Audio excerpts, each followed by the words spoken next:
I think a lot of the reasons that people don't go into multiple markets really come down to limiting beliefs, because that's not how they've done it before. Like, because a lot of the people in this industry, they've been in this industry for a minute. And before tools like Investor Lift, before things like COVID that made phone sales a lot more normal in this industry. Yeah. It's not like it was impossible to do virtual as a business, but it wasn't normalized, and it definitely was the unusual thing to do.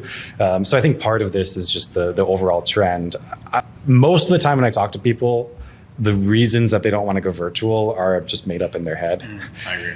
Let's just say you have a business that's operating in a single market and you have a decent sized team, SOPs built out, all of that. If you're going to launch a national model, I do think in some ways you have to think of it like entering a new line of business or building a separate business, because the processes can be kind of different. So that's where I've seen, like, you don't want to think of it as just the same thing you've been doing, because you do have to operate differently.